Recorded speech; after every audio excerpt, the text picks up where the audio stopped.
मधुपुर चुनाव अब समाप्त पर है और ये कहा जा सकता है कि मधुपुर की आखिरी लड़ाई अब लड़नी है। इस समय हमारे साथ बीजेपी के वरिष्ठ नेता और पूर्व मुख्यमंत्री बाबूलाल मरांडी खुद हैं, जो यहाँ लगातार कई दिनों से कैंप किए हुए हैं। बाबूलाल जी, क्या इस मुद्दे को यूँ कहा जाए कि मधुपुर में जो मुद्दा है वो विकास के सवाल से कहीं इर्द गिर्द भटकता हुआ नज़र आ रहा है? नहीं, कहीं नहीं भटका है। विकास के मुद्दा तो है प्रमुखता से, क्योंकि पिछले 1 वर्षों से सरकार 1 वर्ष से भी अधिक हो गया राज्य में हेमंत सोरेन के नेतृत्व में कांग्रेस जेएमएम की सरकार चल रही है। विकास का सब काम धाम बिल्कुल ठप पड़ा हुआ है और ख़ास करके इस कोरोना काल में भी हालत राज्य की बद से बदतर है।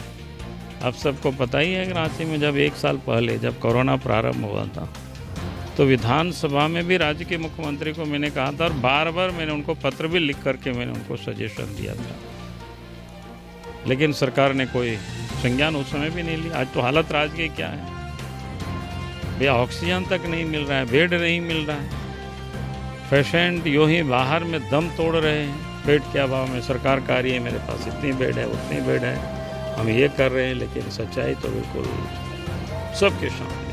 लेकिन जो चुनाव है, सरकार को जब विकास की तो हमने और क्या विकास की, यही तो होती है ना विकास की, पूरी 1 साल तक ठप है। अभी जो कोरोना का काल था उसमें स्थिति बद से बदतर है। तो इन सारे मुद्दों को तो कह ही रहे हैं, उसके साथ साथ जो मधुपुर की भी जो समस्याएं हैं, यहाँ जो स्थिति है, यहाँ की जो परिस्थिति है, उसका भी वर्णन करना बिल्कुल स्वाभाविक है। लेकिन मुख्यमंत्री तो आरोप लगा रहे हैं कि ये हिंदू बनाम मुस्लिम हो गया, ये भारत बनाम पाकिस्तान हो गया, इस तरह के जो मुद्दे हैं वो उठ रहे हैं यहाँ पे। मान ले उनको भारत बनाम पाकिस्तान कैसे दिखता है, मैंने तो इतना ही कहा। जो रांची से जब मैं मधुपुर पहुँचा तो सबों ने बताया कि भाई जब 2019 में हाजी साहब चुनाव जीते तो गांधी चौक में पाकिस्तान जिंदाबाद के नारे लगे। ये लोगों ने सर्वत्र चर्चा का विषय। हमने कहा कि ये तो बिल्कुल गलत है। अगर आज़ादी के 70 वर्षों के बाद भी कोई अगर पाकिस्तानी है और पाकिस्तान जिंदाबाद की नारा लगाते हैं तो हमें ऐसे लोगों को सावधान करना चाहिए। तो इस बात को मैंने सब जगह कहा है, ये गलत है। लेकिन जो वोट बैंक है महागठबंधन का, यादव वोट बैंक पर इस अभी तमाम निगाहें टिकी हैं और जो महागठबंधन के लोग हैं वो लगातार वहाँ पे कैंप किए हैं। लालू प्रसाद यादव के जो पुत्र हैं वो यहाँ पर आए हैं यादव को रिझाने। इसको आप लोग किस रूप में लेते हैं? क्या बात तो मैं कहूँगा, पिछले चुनाव में महागठबंधन की ओर से ही यादव को हम लोगों ने चुनाव लड़ाया था। आपको आता है ना कि प्रदीप यादव चुनाव लड़े थे, लेकिन मधुपुर विधानसभा के क्षेत्र की जनता ने, जिस वर्ग की आपने चर्चा की, यादवों ने प्रदीप यादव को वोट नहीं दिया। प्रदीप यादव ने खुद मुझे कहा।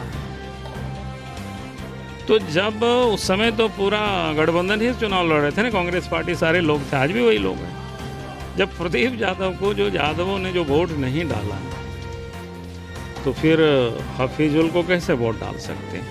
तो ये तो कोई भी व्यक्ति समझ सकते हैं, चाहे किसी को ला करके लाए, इससे क्या अंतर है? नेता है, वोट मांगने के लिए जाता है। आपका प्रत्याशी तो बोरो है, ये आरोप लगा रहे हैं कि बोरो प्लेयर से आप खेल रहे हैं। कि हमारे प्रत्याशी इसी भूमि के, इसी मिट्टी में पैदा हुए हैं, उनका घर द्वार यहीं है, उनके माँ बाप यहीं रहते हैं। अब अगर कोई व्यक्ति काम के लिए कहीं जाता है या घूमता है तो उसको आप क्या कहेंगे? बोरो कहेंगे? तब तो फिर हेमंत सोरेन के पूरा परिवार जो संथाल परगना से चुनाव जीत रहे हैं वो सारे लोग तो गोला के हैं। क्या मतलब ये सब फालतू की बातें करते हैं? नहीं, तो ये मुद्दा जो है, मुद्दा चुनाव में एक विकास का होना चाहिए, उस मुद्दे से चुनाव भटक रहा है। क्योंकि उनको विकास की मुद्दा बताना चाहिए ना। हम तो बार बार कह रहे हैं, आज भी मैं प्रेस को बुलाया और मैंने कोविड पर ही प्रेस कॉन्फ्रेंस किया। मेरी मीटिंगों में अभी भी हम मीटिंग करके आ रहे हैं तो वहाँ कोविड पर मैं केंद्रित करके रोज़ मैं इस बात को बोल रहा हूँ।